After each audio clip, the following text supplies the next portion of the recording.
think it's important that we share, that we communicate, that we are open, and that we grow together to achieve. Because we are the voice of what wellness is about, and it's up to us to spread the message.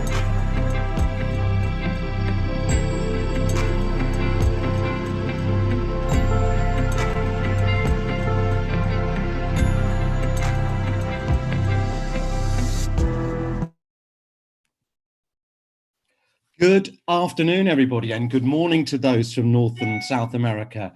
Delighted to have you with us for Professional Beauty's World Spa and Wellness Conference. I'd just like to say a few thank yous, particularly to Jean-Guy and the World Wellness Weekend for putting together such a great series of panels, and particularly this one, The Future of Wellness Tourism. I'm going to introduce briefly our panel today. And in no particular order, but Andrew Gibson, Senior VP of Sensei and Chairman of the Wellness Tourism Association, Catherine Droger, founder of Droger and Company and founder of the Wellness Tourism Summit, Trent Monday, Senior VP International of Mandara Spas, Camille Hoheb, who's the President of the Wellness Tourism President Wellness Tourism Worldwide, Adam Glickman, Principal of Parallax, and last but not least, Jean-Claude Baumgarten, former President and CEO of the World Travel and Tourism Council.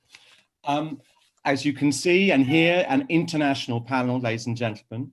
A couple of housekeeping points. We are broadcasting live across 10 channels of social media.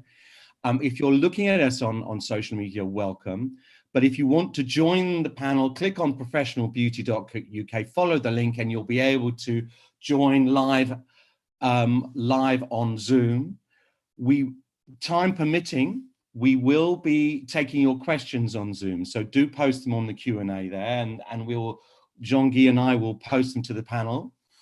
Now, before we go to the meat of our discussion, the future of wellness tourism, I'm very proud to announce a soft launch of the Cancer Aware Directory that the professional group is supporting and funding.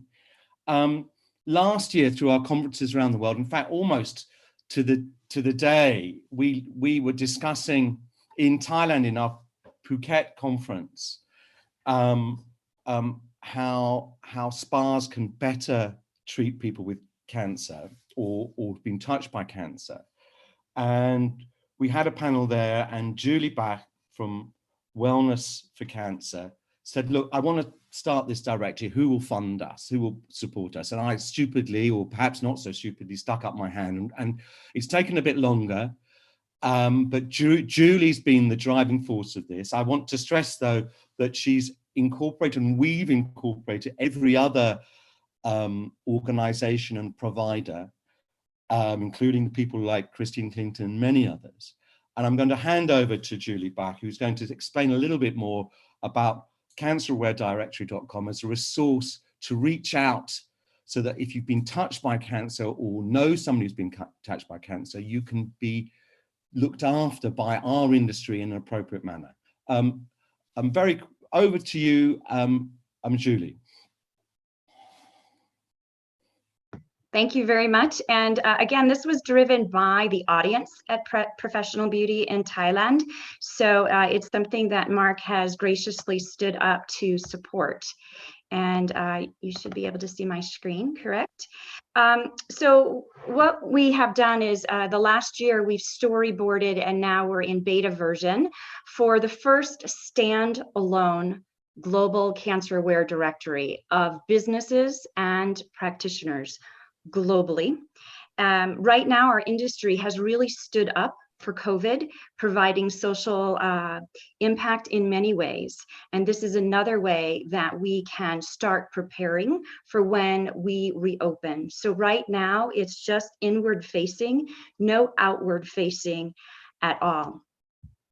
The soft launch right now has 250 locations, and it is growing exponentially as we bring on more trainers globally with their own niches and across 54 countries. Again, the phase one is just to identify and vet those trained locations and therapists. And you'll see a few of the brands that have participated. Six Senses has trained all of their properties, Como Shambhala as well. Four Seasons has trained over 15 properties with multiple trainers. Accor, Bannatynes, Mandarin Oriental, and Sandals have all trained all of their properties as well. So it's a time for us to celebrate together, because social impact is going to be critical now and going forward. So for each brand, they will add all of their trained locations and have a microsite for each location. So we will look at day spas, hotels, salon, resort spas, even hospital spas and providers as well. So it's meant to be the first comprehensive directory of its kind. There's only 4 steps to create a microsite, giving information about the facility or location, a tagline and description, answering some questions, and then listing your services. So quickly, just some highlights. It's important to be transparent with the user. If some people are only going to work with people with cancer after treatment, we need to let them know that. If we're only going to be able to provide 1 or 2 treatments off of our vast menu, we need to let them know that. Or if we can modify all of our treatments. So it's important to be transparent. There's just a few questions to answer. Then you just describe each location, you upload your images, and you connect to social media. Again, it is not live external. This is internal right now, planting a seed for when we're ready to reopen.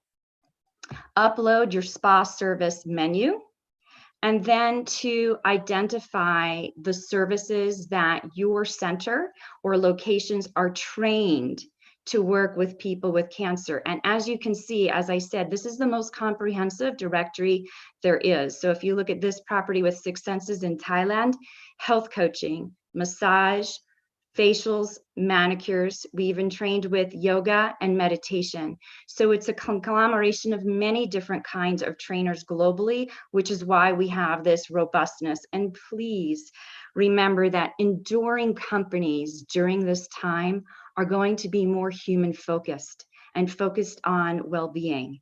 And with the statistics, especially in Asia, being 50% of the cancer population, even as we reopen and we travel locally and regionally, there will be people who have cancer or been touched by cancer that are going to be traveling during this time. So I just want to thank Mark for giving me a few minutes to let you know about the soft launch and contacting us to let us know if you would be part of this directory or not. So back over to you, Mark. I think I did this probably in 3 minutes. So Jean-Guy, you have an extra 2 minutes now. Thank you very much, Julie. We'll be, I want to stress, obviously, this is a non-profit and no cost situation. It is a resource, and we'll be gathering. What we want to do is gather a reasonably wide support from properties and individuals across the world before we go live to consumer. So thank you, Julie. Thank you, Jean-Guy. We'll get straight into the future of wellness tourism, and really starting, wellness tourism was a very strong trend before COVID. It was going twice as fast as regular tourism. Can I ask the panel, what is their perspective? What is your perspective for the next 12 to 6 to 12 months? And Andrew, can I ask you to kick it off, please? Well, I think we're seeing the first waves of optimism starting to come. There is a report by Travel Weekly in the UK. I'm actually going to put the link here on chat for everybody. But that report is a survey of travel agents in the UK done between April and May of this year, where they say something around about 86% of those people surveyed still intend to take some kind of a holiday this year, and including overseas travels. Now, this is the British market, but still intending to take overseas travels. I find it astonishing that it's such a high percentage. I think people are still bravely optimistic that they're going to be able to travel and get to go to their destinations. But if we look at China as well, you're also seeing some evidence that people are traveling, and mainly domestic travel, but they are traveling and going away to stay at hotels and resorts. Wellness travel, I think, will take a little bit longer. So I've got two points that I want to get across. First of all, I think that is very dependent on the ability to get to your destination. That's why domestic travel will be easier, because you can just hop in your car and drive.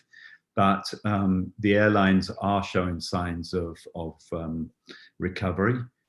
I've just been trying to book a flight to Sweden from Los Angeles, and I've had the flight changed 4 times as they consolidate and rationalize on their flights. But it is possible to actually fly.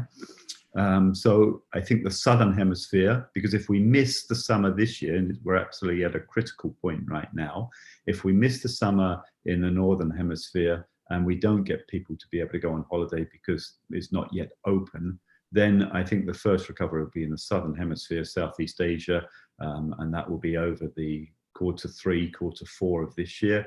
And for the UK and European markets, the North American market, it won't come back, possibly a little bit at Q4 of this year, but moving into Q1 and Q2 of next year. So I think that's one. And the second thing I think is that I do believe that wellness tourism has got a wonderful opportunity, because we socially integrate, and we've been socially deprived of that integration for now a couple of months, and it's likelihood that it will continue in some form for another month or two. So therefore, people will be itching to get back and to want to participate in some form of wellness, particularly wellness, because they'll want to get the ability to reconnect. And I think that it's quite interesting to see in Arizona, which has just opened up, a neighboring state to where I'm staying at the moment. They opened up, and the salons and the spas were flooded with business. People were itching to get back with no concerns about health or safety or distancing or hygiene. They just wanted to get back to those treatments. So there are encouraging signs. Thank you, Andrew. Catherine, would you like to comment? Yeah, sure. Thank you, Mark. It's great to be part of the panel. From my perspective, just to build on what Andrew has said then, I really believe that, as we all know, domestic is the first response in terms of our opportunities to travel. And when we speak specifically about wellness travel, I believe it's going to be the secondary wellness traveller. So according to the work that we do at the Global Wellness Institute, what I mean by the secondary wellness traveller are those people that are taking a trip, whether it's leisure or for business, but specifically for leisure in this context, that the intention of the trip is, a generic leisure trip, but they want to add a wellness component to it. So I feel like this group, which represents about 89% of all wellness trips globally, approximately, I think, yeah, it was 89% of all trips globally and 86% of expenditure. So it's the big pile, the big pool of wellness opportunity. The rest of those primary wellness trips around a dedicated reason that you're solely traveling for wellness.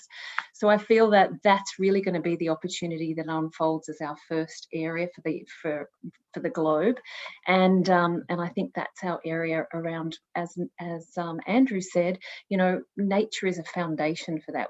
There's a huge amount of pent-up demand at the moment across the globe to get out, and so wellness-based experiences that have a link and a connection to nature and nurture, I think they're the two things that we need to think about: nature and nurture. Thank you. Trent, I know you've got views on this. Would you share them? Yeah, Mark, I think obviously everybody knows that the international travel's a while away.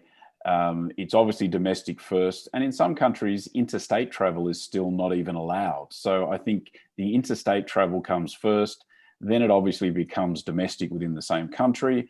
The next level, of course, becomes those regional hubs. There's been a lot of talk about these travel bubbles between various countries. So Australia is talking about New Zealand will be their travel bubble, and people can go freely between those two countries initially. And, that probably comes maybe towards the end of this year with a bit of luck. I think it's probably until the end of next year, realistically, until things get back to realistic levels of what they were pre-COVID. And I think what becomes really interesting is this idea of quarantine resorts, where you literally would go into a country and stay within that resort and not go anywhere else. And that effectively becomes your quarantine period, because you go off on a 10 or 12-day trip. You never leave that bubble within that actual country. And I think that creates an interesting opportunity for wellness type facilities, particularly because if you're going to a facility like that, you've got that bubble inside. You do some deals with government and medical people to have you certified to be within that resort. You're in quarantine. I think that's a big opportunity for a lot of wellness specific resorts as well. No, I agreed. Camille, what's your point? Thanks, Mark. I'm delighted to be here.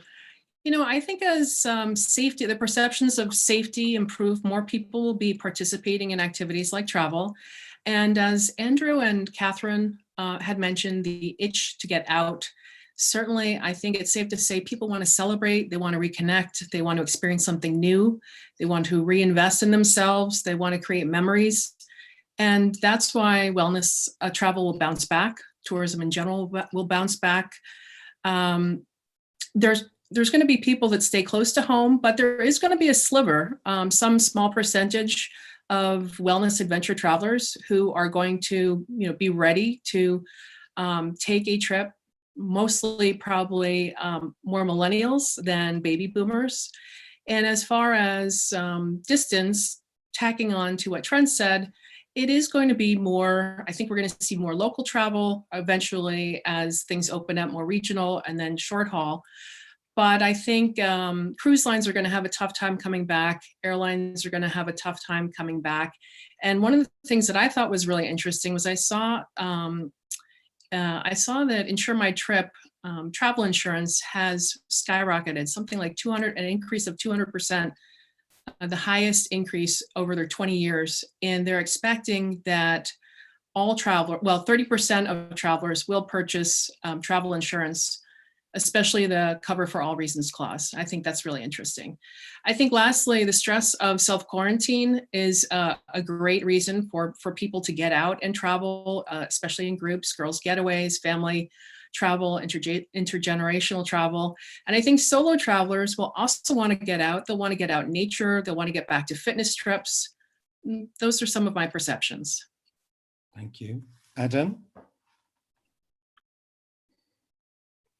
Sorry, I was muted. Sorry about that. Hello, everybody. It's Adam, and thanks for having me join on the panel today, Mark and Jungi. To me, I think the big opportunity that we're going to see, and I'll build on what Catherine said, the work that we're doing with GWI and the recent wellness tourism study we put out. We'll talk more today about kind of some enhancements to that. But we definitely saw that the connection to nature was something that was critical for people before the virus. And now that we're looking after the virus, what I'm reading mostly about is, and believe is this opportunity that we'll see the expansion of the term wellness tourism. The term wellness was already being greenwashed or slapped around pretty regularly before the virus came to market. And now I believe that we will see more and more businesses try to kind of tack on wellness to everything to try to appeal to customers. And so I think the opportunity for businesses, and especially as we're thinking about customers traveling and going to new destinations, is how do you align with what customers are seeking and not just come across as being inauthentic? And so some of those needs that I think will really begin to dial up are that reconnection to nature and kind of having more spaces versus the seclusion like Camille and Catherine had hit on before. But I do believe that we'll see a bit more of trying to see or seeing properties that are really drilling into consumer needs and understanding what different travelers are wanting when they're traveling, and they'll begin to market those specific things versus just the generalities of wellness tourism. So as a really simple example, before the virus, we found through our study work with GWI that about 50% of people said the primary reason why they went on a trip related to wellness was to adjust their health and reboot their focus. I'd expect to see that number skyrocket. I think in our future phase of thinking about wellness tourism, it's going to have us all as marketers, as destinations, as properties, think about how do we go one click further and actually explain what that reboot means and show people what options for what different kinds of travel will start to look like. So thank you. Jean-Guy and I aren't going to go around the table with everybody, but just to start us off, I thought it would be good to hear from the whole panel on this question. Jean-Claude, last but not least, do you have any views on this? Yes, well, there are three aspects actually. A is infrastructure, airlines, train, roads. If you run an airline, which I participated for many years in Air France for 28 years, if you apply the safety procedure required now, you only have 50% of your seats available for sale. So either you lose a hell of a lot of money or you increase the price per ticket. That is something we have to watch very carefully. The second thing is the clarity of the requirements of the countries, quarantine or not, visa or not.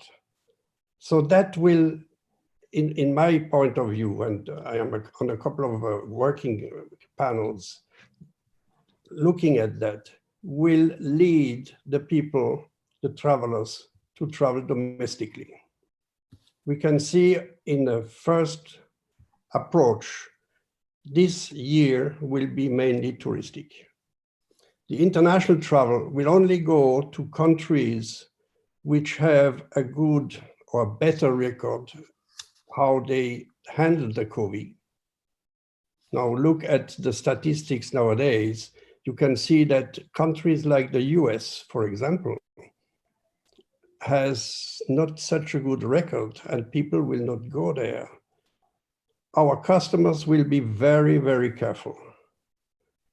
So in other words, this year domestic, except for destinations which are considered as safe, and the rush, because the need, the push, the willingness of the customer to travel is great.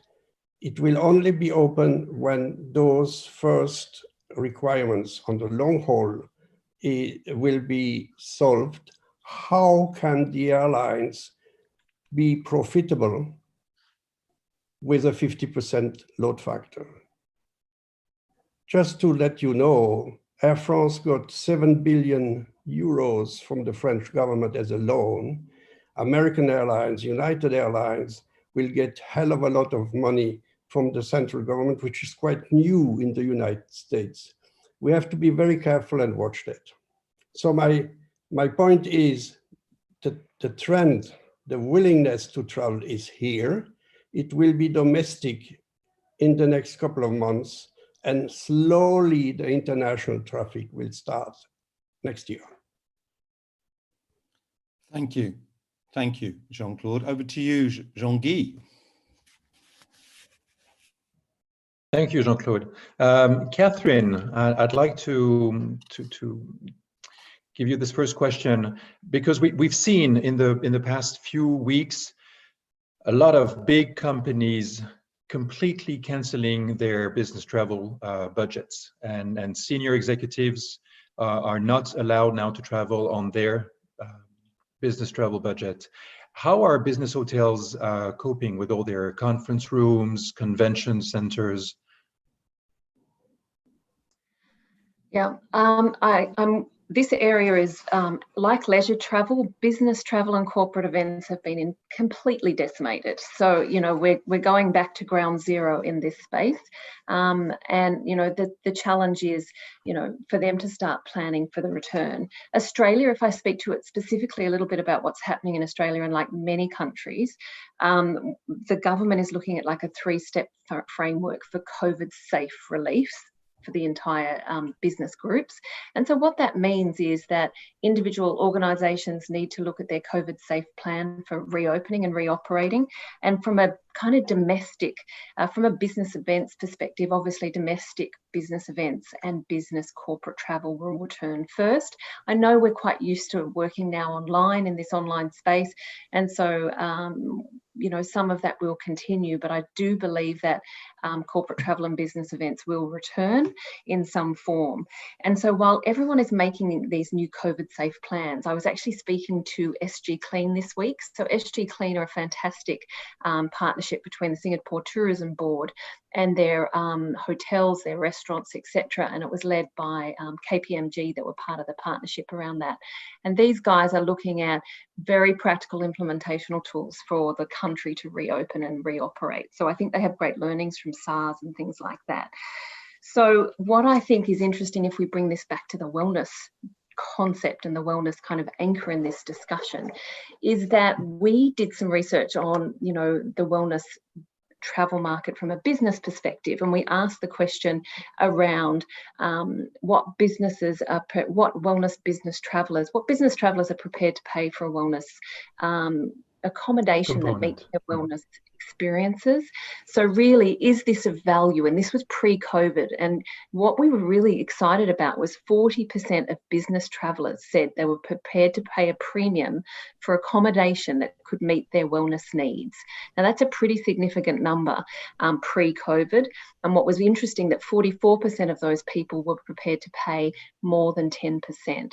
So I think that gives us an insight into post-COVID, or when we're allowed to travel and do some business travel again, is how do we meet those business travellers' needs, because they will be prepared to pay a premium for those offerings. I think that's something for us to really think about. So it's a premium pricing opportunity down the track. I'm not saying right this minute, but down the track. And again, thinking that domestic business travel first. Thank you so much, Catherine, because from the past panels we've seen, attendees really love when numbers, statistics are shared. So thank you so much for providing that. Trent, what is your take on this, business travel? Look, I mean, most of the business hotels that we're talking to in various countries, mates that I've got, businesses, hotels that we do business with, nobody's expecting more than 30% occupancy really by the end of this year. I think in terms of MICE business, meetings, conventions business, nobody's expecting any of that this year, probably not for most of next year. And I think if they want to get smart about it, they've got to think about using that convention space, that meeting space that they've got, because a lot of hotels have got great space down there that could be utilized. From a wellness perspective, it could be used to expand on your wellness offerings. The hotel gym is something that is usually fairly confined. You could potentially relocate that gym to a larger meeting space to allow more space between people interacting, that kind of opportunity. I think there's a lot of retail pop-up experiences. Basically take that meeting space and put in pop-up experiences, whether they're fitness related, wellness related, even just general retail, because a lot of retailers are going to be out of business or running out of business. They're going to have all this stock left to move. I think there's a lot of interesting things that could be done with that meeting space in general. The only other thing I'd say is that I think it's important to remember that we're still in crisis right now. And the general rule is, in crisis, you plan, you don't act. The opportunities come in the chaos on the other side of this thing. So I think right now it's a case of looking at all the alternatives, exploring the options, but then the chaos on the other side, once we start opening, that's when the real opportunities come up. And that's the time you need to be agile and nimble enough to act and react and adapt. Oh, thank you. Very out of the box and about space optimization and being agile. Well done, Trent. Adam, you've been working for a big hotel group a while ago, consulting others now. Tell us about loyalty plans and loyalty schemes that you're seeing right now. Yeah, so thanks, Jean-Guy. I think the big opportunity beyond, and I agree with Trent, we're not going to see conferences just appear back overnight. I think the opportunity is to focus on loyalty and how do you retain those kind of top tier customers. And in the US, the US is the hub or headquarters of many of the world's biggest hotel companies. And there's been a lot of governmental interaction between the government and the heads of these hotel companies talking about how much the hospitality industry specifically has been impacted as a result of the virus. And so through that, you're now beginning to see just these early days of kind of loyalty message from some of these hotel companies to their customers. And so I think things that have started, that'll progress through 2020 into 2021, and smaller properties I think can latch on to what some of these bigger hospitality giants are doing, is extending loyalty tiers through 2021, meaning if you're a gold member, you're automatically extended for 12 months to keep that loyalty with a hotel group. During this period, brands don't want to lose the customers that they've gained over such a long time just because they're not traveling.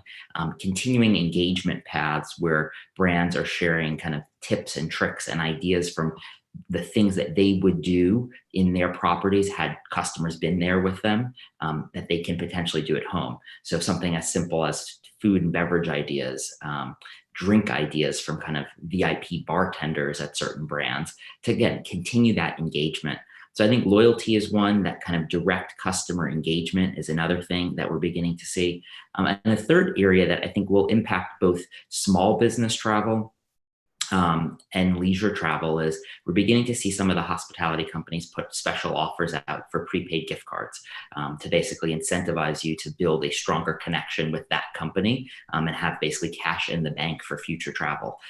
That's definitely leisure focused, but as you think about business travel for smaller companies that don't have infinite budgets, that is another way to drive that connection and that hook. So at the end of the day, I agree with where Catherine was going. And she brought up the GWI study we did. There's no question a strong value for what customers want as it relates to wellness and business travel. What I will say, tied specifically to business travel, that we'll see from some of the larger hospitality giants is just this strong recentered focus around cleanliness and safety. And that's where, in my mind, business travel lies. When business travel starts up again, the companies that are sending team members abroad or sending them domestically are going to want to know they are safe.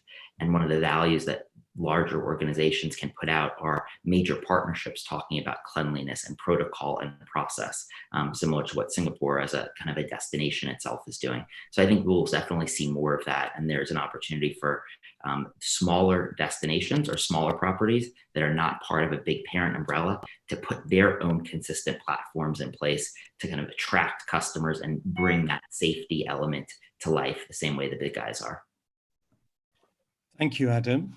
I mean, picking up on Jean-Claude's experience with Air France and the airlines sector, with many planes grounded and travel bans, visa restrictions, and so forth, what is your take on popular or the more affordable wellness tourism? Catherine, what do you...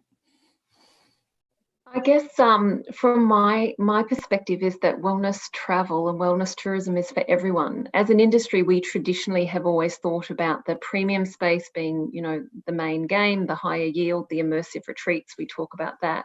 But if we think about it, and that to go back to my original point around, secondary wellness travelers as being the bigger group, I think within that pot is affordable wellness travel. And now more than ever, this is a segment that everybody should be thinking about if you have a product or offering that can pivot to this. So if you've got a current product or offering that could be split to multiple price points and offerings in this space of affordable wellness travel, I think it's one to be thinking about. And also I think people are in the business of regular travel and regular tourism that may not define themselves as a wellness travel operator. I think this is an opportunity for them to think about how do they create accessibility and affordable wellness connections. I think with this kind of, if we get ourselves into the mindset of the consumer and we think about, what are they looking for from a safety and a security and a holiday perspective, I think we need to really look at how, what things might immerse as new product or development opportunities. And by this, I mean simple things like, if people don't want to go on public transport and be in crowded spaces, cycle tourism and cycle trips, walks, all these sorts of things. This is about affordable, accessible wellness travel opportunities for the industry.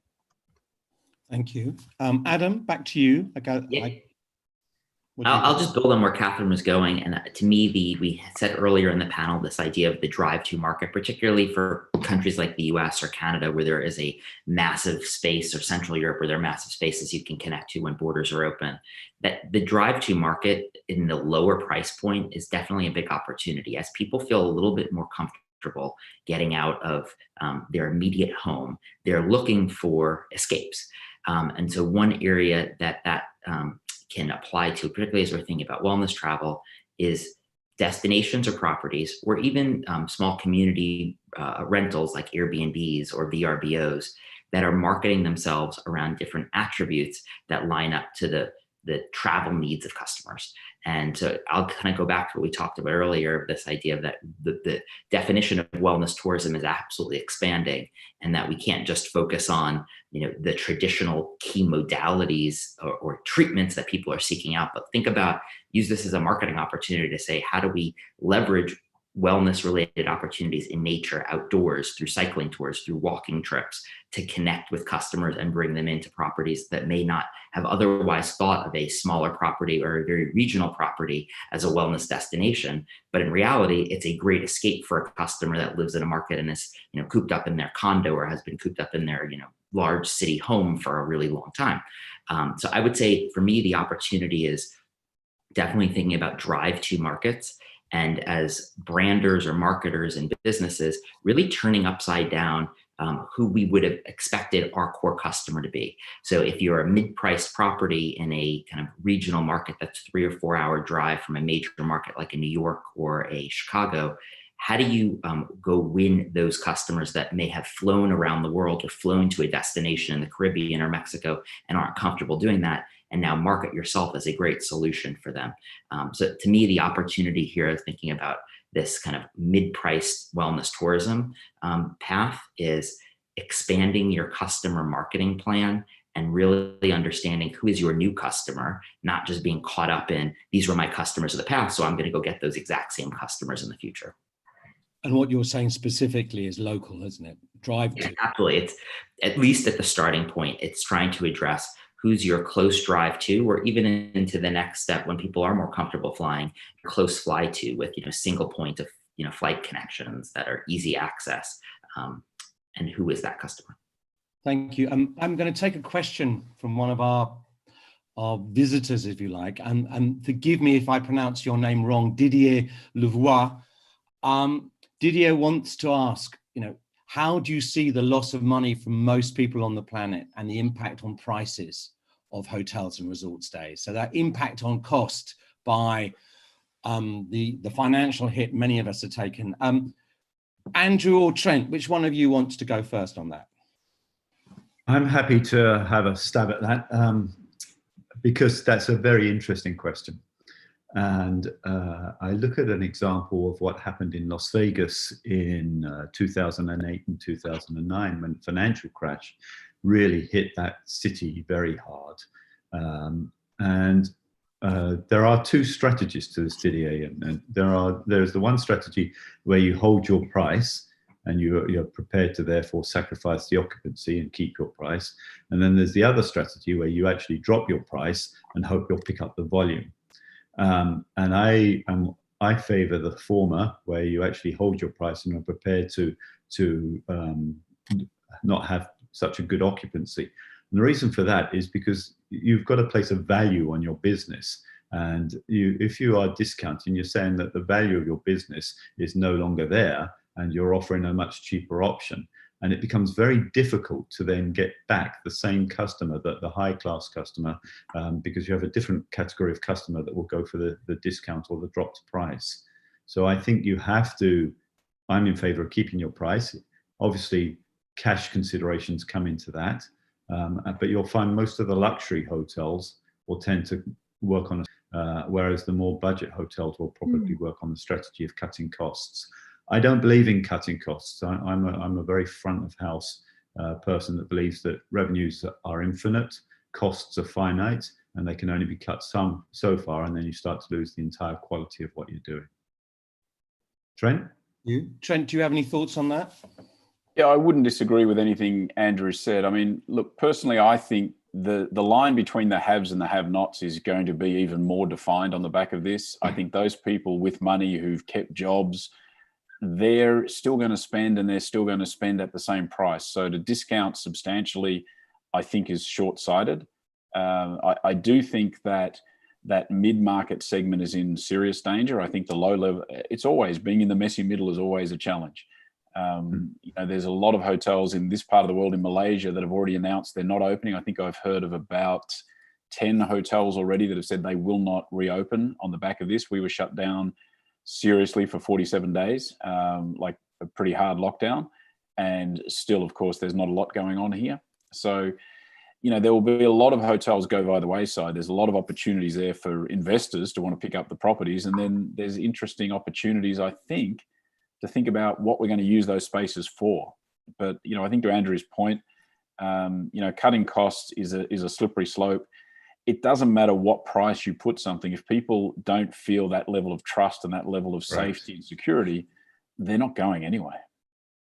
Mark, if I could add just one quick thought on that topic. I think one of the trends that, if you kind of review some of the hospitality company Q1 reports or stats, the extended stay segment, kind of brands like Residence Inn or Staybridge Suites, those brands have kind of performed the best through this. And so those numbers are not great, but when you look at them relative to the rest of the hotel industry segments, part of that is kind of the idea of space, a small kitchen.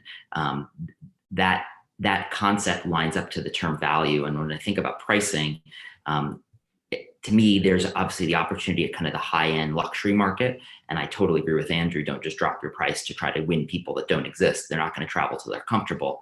But the idea in the mid-upper market, in my view, is really try to optimize value, come up with ways to develop kind of partnerships, packages, local access points that entice people to see a good value in a short getaway that is over the comfort hurdle of getting someone to get away. So if we change the mindset of, we can't convince people that don't feel safe and comfortable to travel by changing price. What we can do is, once somebody's over that hurdle and they feel safe and comfortable, make sure that we're reinforcing that safety and then offer them a really good value, which is what's incentivizing them to go. So I totally agree with Adam on that. Value, it doesn't matter what the price point is, the price point that you're comfortable with. But if you are offering value to your customers, and that value is determined by your customers, that's the key to keeping your customers coming. And I think that's the important thing here, is to message that you're providing good value. Can I also, as a consumer who was enticed by a major spa group to book something for Christmas, I also found it so there was a incentive, a time-limited incentive, and it was very hard and complex to redeem that. So I lost interest.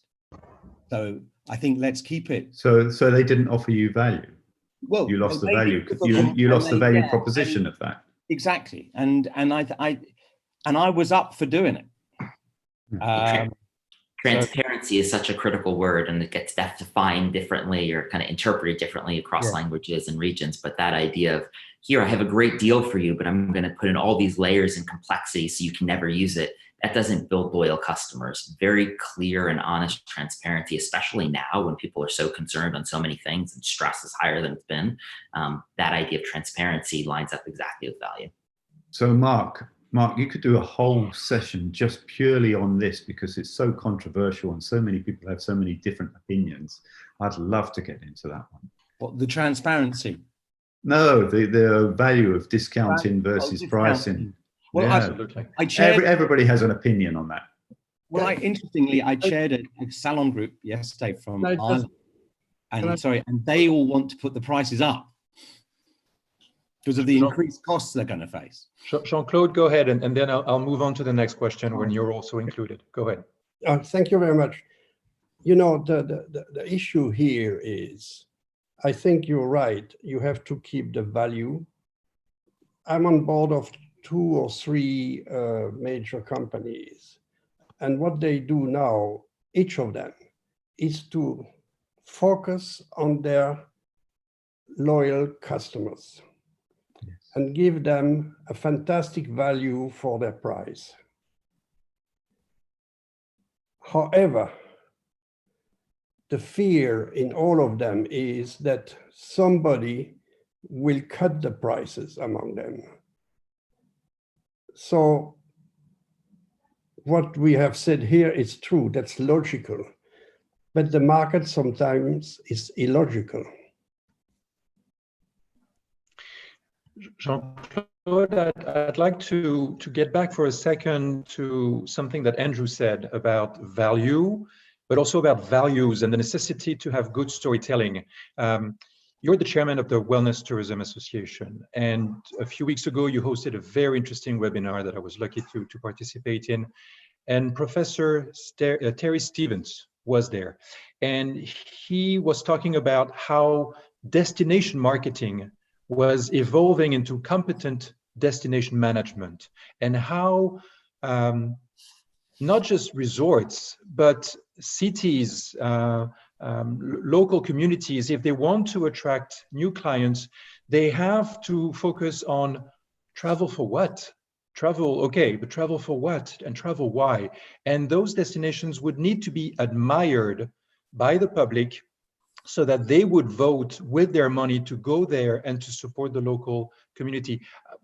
Would you like to expand on that? Because it was a very interesting point. And then we'll have... Yes, the word Terry used was admired. I think that was a great word. People are going to go to places and brands that they admire, was the terms that he used. And I think it comes back, if you just listen to what Jean-Claude said a moment ago about where people will travel to, they will travel to places where they feel safe. And if they feel that the country or the destination has not managed this crisis, and I love crisis chaos, that's great, Trent, I'm going to use that, I'm going to plagiarize that. But if people don't go to countries that they feel have not managed and coped well, then that's because they don't admire the leadership and the qualities that that particular destination has got. And so what Terry was saying is, in your company, you've got to have your brand values communicated. You've got to have communication of what you've done for your employees, what you've done for your loyal guests, and what you intend to do for the future, because that's how people are going to define you. And that kind of leads into a thought that I could expand on a lot, but it's talking about, where do people go next? Where are people going to go? We've talked a lot about domestic travel, and we'll talk a little bit perhaps about international travel, but people are going to go to places where they trust, where they feel it's safe to go, and it aligns with their values. They're going for the experience. I don't think people are going to travel to places. So if we've talked about domestic travel and you're saying, okay, now how do I get the luxury travel, or how do I get people to come to me? Don't focus on your destination, focus on the experience that you can provide them. What are the experiences? And there are a number of different things, such as people are going to be interested in the work and the things that you've done for your employees. They're going to need some form of counseling. There may be opportunities for family unity as the family wants to get out.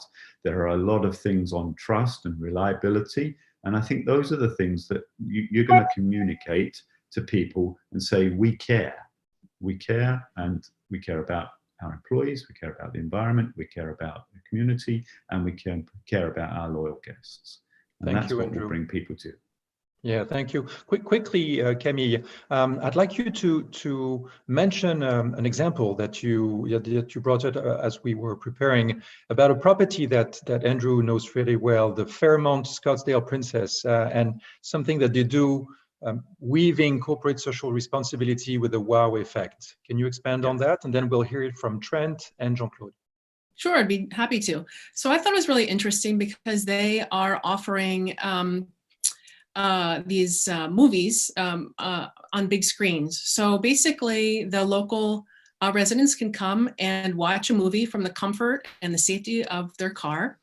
And the corporate responsibility piece is that the property then provides meals for the employees and their families. And I thought that was quite wonderful. It speaks exactly to what Andrew was mentioning. And Camille, I know Jack Miller, who's the GM over at the Fairmont there. He is such an innovative guy. He is always creating. Even before COVID, he was coming up with innovation, and he has an enormous amount of exhibition space at there. So he is being very creative in thinking about how he can serve his local community. Thank you both. Before we hear from Jean-Claude and back to Mark, Trent, you mentioned something when we were preparing about branding versus selling. Yeah, look, I think when you talk about being admired, it is a question of branding over selling, because right now you can't sell, or at least people can't really buy, or if they do buy, they can't use it. They have to defer the purchase, or at least the use.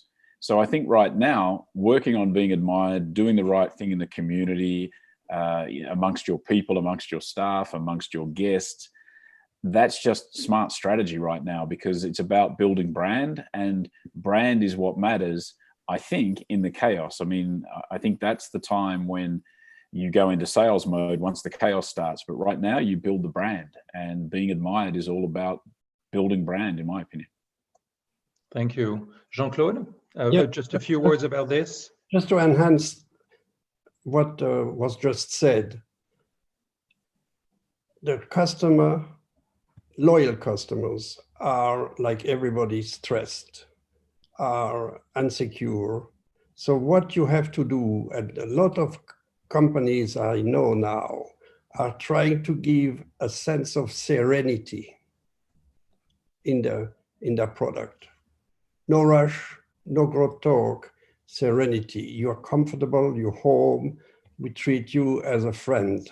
And that is something which has been disappearing in the hospitality to a certain extent, and is coming back. And those destinations and those hotels will gain customer future loyalty also.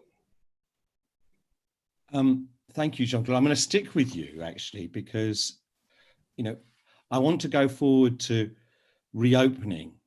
And are you, as local regulations are now and people starting to reopen, with the risk of demand opening slowly, what's your view, on the financial situation of properties? What's your view on spas opening as quickly as possible? Well, the impression I get is that hotels will reopen spas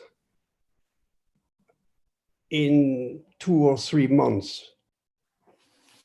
And they will have to give that sense of safety, of course, but also serenity, that yes, you can come, you are loyal customers, we treat you like you were at home. And it's gonna take a couple of months. It's not going to come like that. That's it. Sorry. Go ahead. So, I'm going to ask the same question to Trent. What about the reopening, and how quickly should we do it, and its financial implications? Well, look, the early bird catches the worm unless it gets eaten by an owl. So the idea of coming out of the gate early is great, but it's a question of your business's financial stability. Can you actually sustain an occupancy of 30% in the hotel? Can you sustain your spa business with 1 or 2 guests a day? And some businesses can, some can't. It's the same reason why a lot of restaurants and other businesses have delayed opening in countries, even though they're allowed to, because the economics don't make sense, because they've just got too many overhead costs by opening up for too little guests. And it's the same thing that I think will delay air travel and ship travel and a whole bunch of other stuff a little bit further. But look, I'm in favor of opening as quickly as you can, as lean as you can, as I talked about earlier, stay as agile as you can, because no matter how much you think you've got the plan worked out, reality's got a habit of kicking you in the curlies. And I think the quicker you open and the quicker you experiment with that, the quicker you find out what's working and what's not. And the other thing I'd just say is, I don't hear a lot of people talking to their guests, customers, clients about what they're feeling, what they're wanting. There's a lot of talk from people like us saying what we think the way it's going to go, or governments telling us the way it should be. But I haven't heard a lot of feedback from the customer client side about what they actually want out of this. And I think that's a big part of the conversation that's missing, at least from what I've seen so far. And that's, interesting, because we do a lot of work with salons in the UK and elsewhere, and they tend to have, I'm generalizing massively, a very obviously local and a strong personal link. And those that have been doing good jobs of reaching out say they have huge waiting lists. They're talking about having VIP clubs. When they ask the question, do you want us to open when we're allowed? There's a huge response, and it actually cheers them up no end. And we had a great speaker, Christoph Adanson of the group Planet Fitness, and he said obviously he takes the example of a property in France, in Paris, where you get full rate and rent relief when you're closed, so that wouldn't make sense for them to open. But he also pointed to lots of other examples of the business, build it and they will come. As you said, Trent, people will make mistakes, so you iron those out. But also, you're open, and where you can afford to open, business builds. There's so often that business builds on that. Yeah, but Mark, if I could just jump in. Sorry, Adam. If I can just jump in on that quick point. I think we've had a habit in this industry of being a demand-led business, not a supply-led business. And I think that's dangerous when it comes to the spa business in general and hotel spas specifically. This idea of build it and they will come, it worked out great for Kevin Costner in Field of Dreams, but being early is the same as being wrong, all those kind of cliches that are out there. And I think what we do is we just assume if we build a nice spa, people will come. And I think it's important to get the supply side right before we worry about the demand side. Interesting. And I'll just kind of build off of Trent, what you were saying, or Mark, what you were saying quickly, as this idea of, we talked earlier in our conversation about branding and building that customer love and equity with customers. This idea of trying to figure out when is the right time to reopen is an opportunity for customer engagement. Two brands that and a lot of brands have put out surveys and asked questions about like, what should reopening look like? But two brands I'll call out that I think have done an exceptionally good job in totally different businesses. One's Exhale, which is now part of Hyatt, which is kind of a small to medium-sized spa brand in the US. And the other is Virgin Voyages. Virgin was about to launch their first cruise ship before the pandemic happened.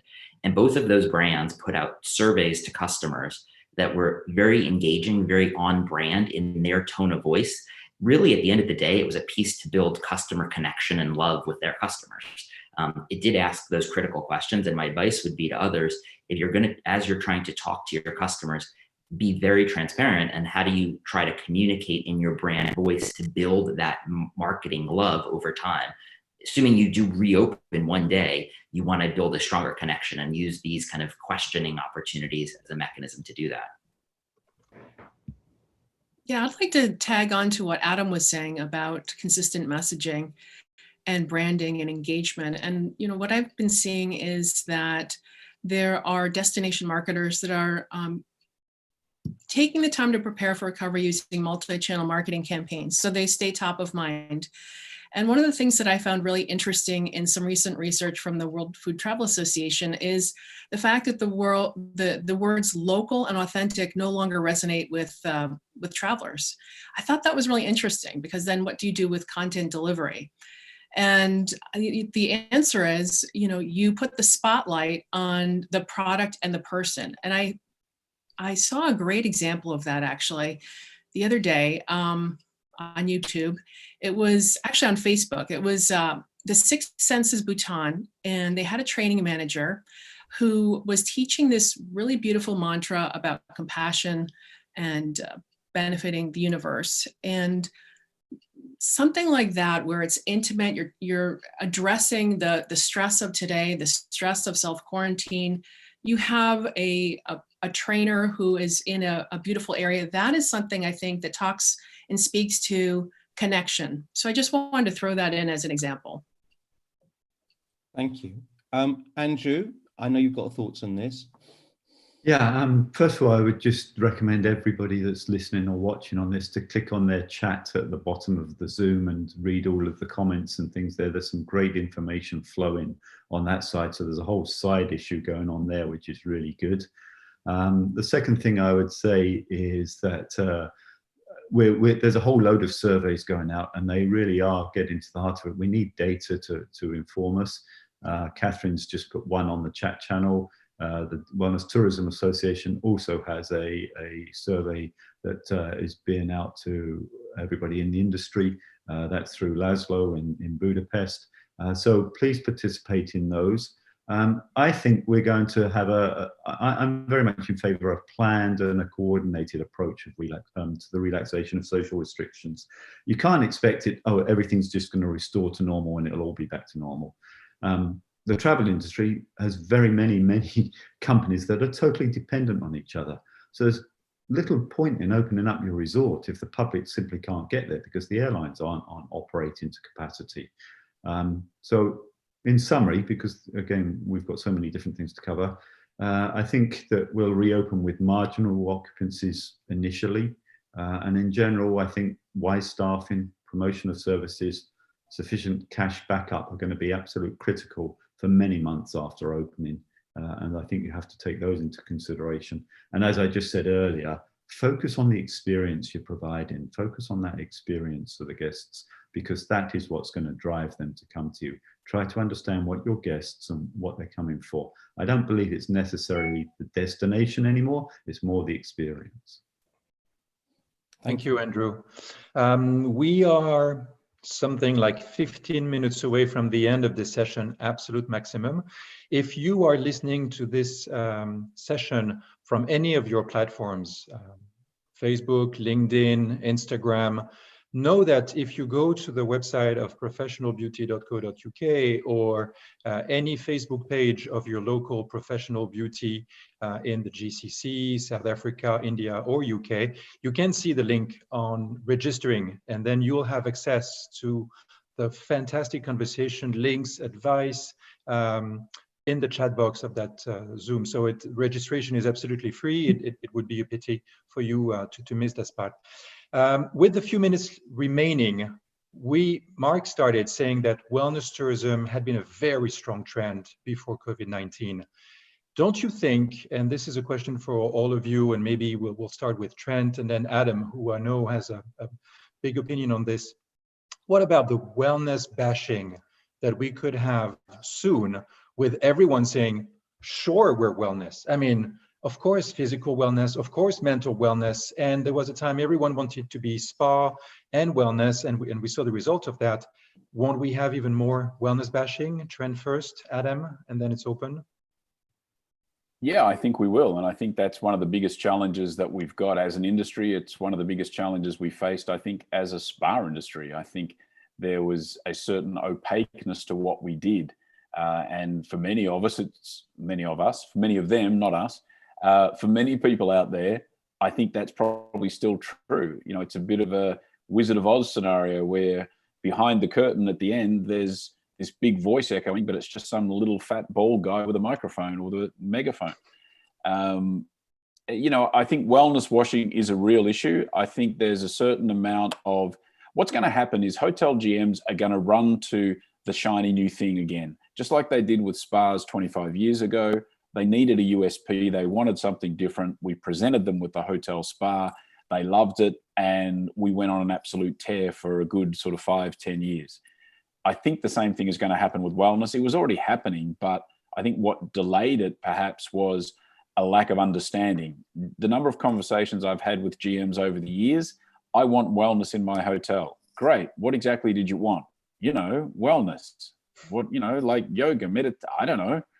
So they don't get what wellness is. So that's up to us. It's a great opportunity, but it's also a lot of confusion out there. So I guess the short answer is yes, there is going to be a hell of a lot of wellness washing out there. And I think it's a great term. Adam, back to you, because you are the one during the preparation who raised that topic of wellness bashing after greenwashing. So please expand on that. Look, I think there's the challenge that we can't all overcome. You know, we can't solve the problem, or we can't define it specifically. What we can do is do things together to solve it. And that starts with clear communication and authenticity. So one area that I definitely am seeing a huge movement in, particularly in the US and North America, looking at the overlap between wellness and luxury. Before the virus, look at the number of reports, and whether it's B2B publications like Hospitality Designs of the world, or Skiffs of the world, or consumer publications like Travel and Leisure, or far, how they began to really kind of overlap what is the future of luxury and wellness. Whether or not they've defined wellness, it's the idea of luxury and wellness are this one thing people are looking for together. And wellness has effectively become this ubiquitous word that is anything travel. I think the way that we overcome that is we start to communicate to people what is it that we're specifically offering, whether that is very clear criteria for the types of programs a property has, or if it's that a property or a spa is all about connecting people to nature and it's about being outdoors, or it's not about a spa at all and it's, you know, an experience like a forest bathing experience to be outside and connect in a very natural setting back with the earth. Those are all aspects of wellness, as is cleanliness and like focusing on programs that are all around sanitation. I think our opportunity is to just not bubble everything up under the word wellness, but instead start to define the actual offer. And I think it goes back honestly to the group, to our earlier conversation around experiences. You can communicate the experience you offer and then tell guests how, or tell your customer, whatever you are, whether you're a spa or a resort, how it could be a very good value for them over other things they can buy. That's the best opportunity to win. So my view is stop focusing on the big mega word. It's kind of the hook word. Focus on the components that you're offering and then how you can line up with whoever your target customer is. That's where I see the biggest opportunity for us all in the future. Thank you, Adam. Andrew, you'll be the last one to answer on this. And then I have one very last question to Camille. Okay, so 20 years ago, nobody knew what a spa was. Some people thought it was a place in your country. But today, everybody's got a general picture of what spa is, and I'm sure there are many, many different definitions. And over the years, we've had dog spas, dental spas, and incredible misuses of the word, if we want to think of the purest sense of it. And that's what we're going through now with wellness. If you think about, it was now 12 years ago that the Global Spa Summit was created, and today it's the Global Wellness Summit. And I'm not actually particularly too worried that there is misuse of the word. I'm actually encouraged that there is media attention, there is world attention on this concept of wellness, albeit a very vague term. What it does is it makes more and more people aware of the industry, more and more people are interested in it, and then it's up to each individual business to define who they are and how they're going to attract their customers. Thank you. My very last question to Camille, as we were preparing, you mentioned that among the words you see come stronger and stronger in the literature of wellness tourism is dreaming, the dream vacation you want to take when things reopen. Yes, thank you, Jean-Guy. So yeah, I have seen dreaming used by destinations and by marketers in terms of creating this, the dream vacation. You know, why wait? We know that, you know, things have been delayed with COVID-19. So the idea is now that I see lots of content and I see a lot of, especially videos. There's Hidden Doorways that had a very interesting video that came out on dreaming, and they spotlighted 15 different wellness destinations. And then I also saw, and Andrew, you might have noticed this, Arizona's new Rediscover campaign. And so the idea of rediscovery, transformation, connectivity, fulfillment, these are all part of wellness.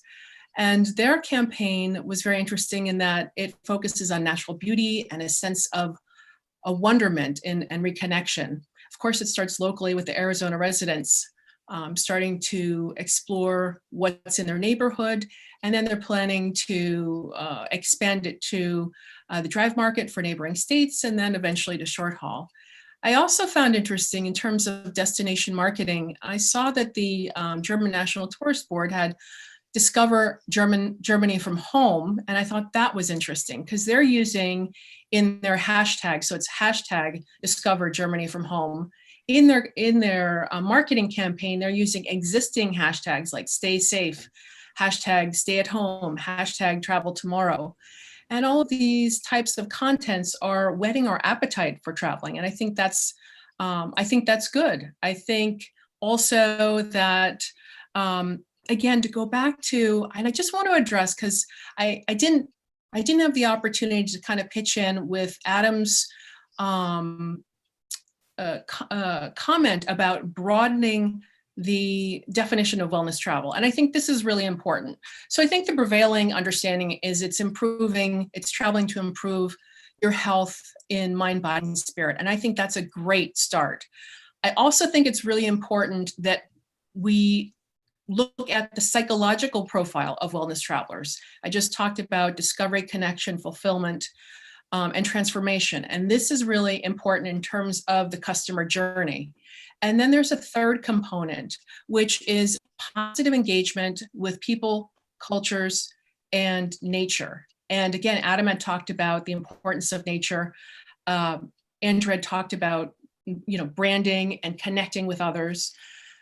And this is a definition that Wellness Tourism Worldwide, my company, looked at very heavily for a year. We researched it, and we looked at motivation theory, we looked at achievement theory, we looked at wellness theory, and we also looked at positive psychology. And I just want to mention that because the improving one's sense of well-being and health in mind, body, and spirit is great, but it puts the emphasis on that person. It's very ego-centric. Whereas I believe wellness travel involves, just as we've discussed, so many of the panelists have discussed, sustainability, corporate responsibility, responsibility to employees, responsibility to the community. So I think that's an important part to mention. And thank you for that opportunity, Jean-Guy. Thank you, Camille. Back to you, Mark. Thank you. Look, we're running out of time. I will just take one question from the audience, as it were. Nikki Page. There's something that hasn't come up that much in our recent discussions, but she's asked, how can we ensure the safety and security of our overseas staff living in communal staff areas and their supporting luxury hotels and tourism and wellness facilities? So, to reassure them and also our guests that they're not bringing the virus. Does anybody want to have any thoughts on that from the panel? You want to put up your hand or say something? So I think that that's where we're talking about how do companies become admired, is the way that they look after and treat their employees as well as they look after the guests. And I think it's easier if you're in a local area where you have all of the kind of support that you could have, and people don't necessarily live in shared accommodation. It gets more complex. So I think, to Nikki's point, it's probably more focused on, let's say, my experience is the Maldives, where you've got a small island and you've got a staff village in the center of the island, and you've often got dormitory accommodation. Well, of course, there's no business at the moment, so you're probably sending your people home, back to their home destinations. If they didn't, then and you are on the island now, then you're probably very carefully considering about the accommodation situation. You have no guests in house, so you have the ability to spread the people out if they're contained on the island. So what are we doing, Nikki? It's very much up to each individual location, but it's very much how they care for their people. I don't think there's any shortage of advice on how to care for people. There's no shortage. If you go to Global Wellness Institute, they've got every piece of research on how to look after and accommodate your employees and your guests. If you go to iSpa, they've got all their post-COVID recommendations on how to treat both guests and employees. So there's no shortage of information. It's actually how you actually execute and deliver it. That's the key. Trent, do you want to have the last word? Yeah, all right. Look, we had a lot of issues pre-lockdown trying to work out when to get people out of the place. And in some cases, because we've got spas all over the world, some of those locations are remote, some aren't. Some of them we've got great confidence in our hotel partner to take real good care of our people. And quite frankly, some we don't. And so there was a case of us trying to get people out even before the lockdowns had started, before the hotels had said, please close the spa, or we decided to close the spa. In terms of looking after them, it's again, finding all the things that we know we need to do, but it's the communication particularly that is most important back to their families, to let them know what's going on, that they're safe, to make sure they can all call people and let them know where they are and when they're coming home as best as possible, but also not send them on a flight journey that is going to send them on 3 or 4 different legs of a flight where they may not get through transit in another country. So, you know, shelter at home, shelter in place was a lot of our strategy wherever we could. If we couldn't, we'd get them out as quick as we could. Ladies and gentlemen, I'm just looking at our chat. Thank you for the many communications. This has been very inspirational, fantastic points and recommendations. There's been a lot of positivity on the chat. Andrew Gibson, Catherine Droger, Trent Monday, Camille Hoheb, Adam Glickman, Jean-Claude Baumgarten, and of course, Jean-Guy from World Wellness Weekend. Ladies and gentlemen, thank you very, very much. Our next panel is at 3:30. See you very soon. Thank you, everybody. Thanks, everybody. Bye. Bye. Bye-bye. Au revoir.